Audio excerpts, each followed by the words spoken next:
Very good evening to you, ladies and gentlemen. The topic for the panel discussion for this evening is understanding the next generation commercial vehicle. To discuss this very important and engaging topic, we have with us a very eminent panel.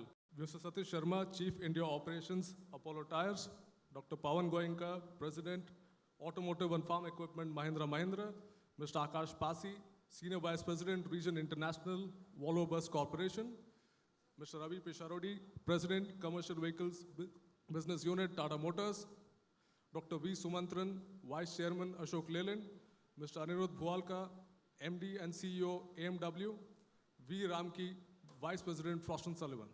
That has been chosen keeping in mind certain dynamic factors that are affecting the commercial vehicle industry today.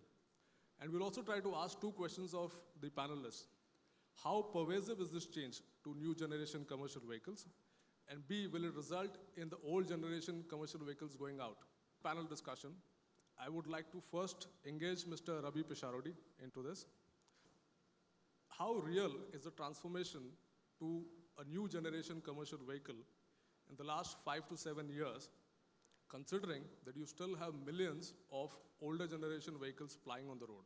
One of the things we see in India, and I say this across industries, not just commercial vehicle industry, that because of the rate of growth and the development of many new people coming in, commercial vehicles in terms of trucks and buses with higher GVW and higher horsepower were a very small business.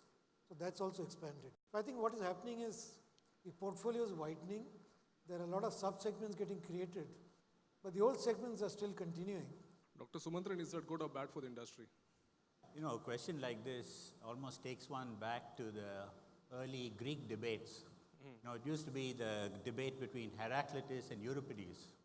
Heraclitus used to maintain that there is nothing permanent except change. And Euripides maintained that the more things change, the more they stay the same. So I think, in a way, we are addressing a similar situation, a mood that says that there is going to be fundamental change in the way the products are configured, products are applied, and how the products are used by customers. Not necessarily taken a single global path. Good point. You made a good point about how a Brazilian market evolved and what are the lessons that we can draw for the Indian market.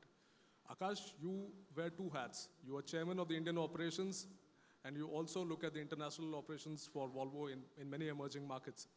If you take your industry, the bus industry, I mean, you've had a very difficult task of selling your concept of modern buses to India. How do you think the Chinese market has evolved?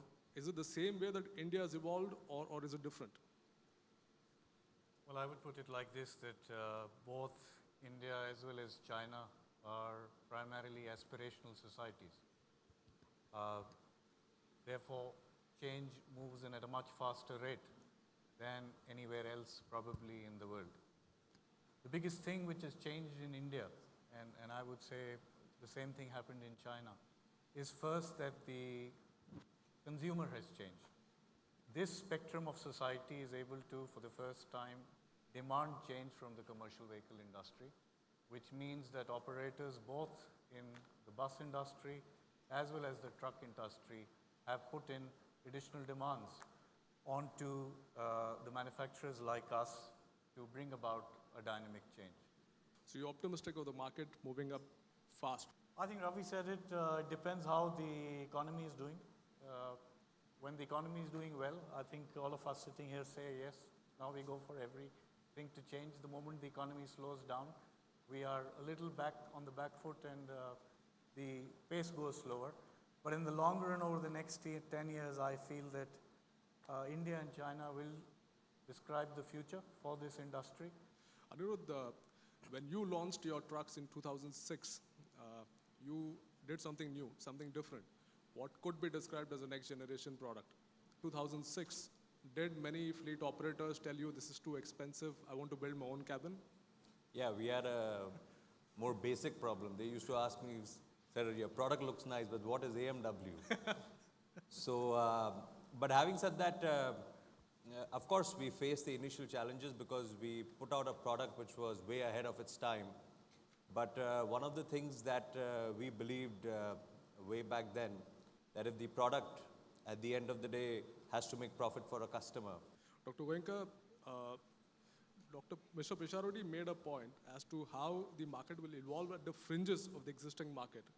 So if you look at the market today, you have a Volvo, a Mercedes, a Scania on the top. Then you have a Tata, you have Ashok Leyland, you have AMW, you have Mahindra Navistar, you have Manforce. What do you think is the segmentation possibility that you see in the Indian market? Do you see there being 2, 3 different kinds of products within the premium, whether it be sub-premium, premium, middle premium? That's a hard question for me to kind of think through. Clearly, there is a premium segment. Okay.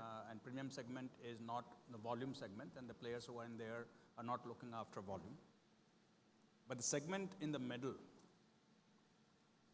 is, I think, struggling.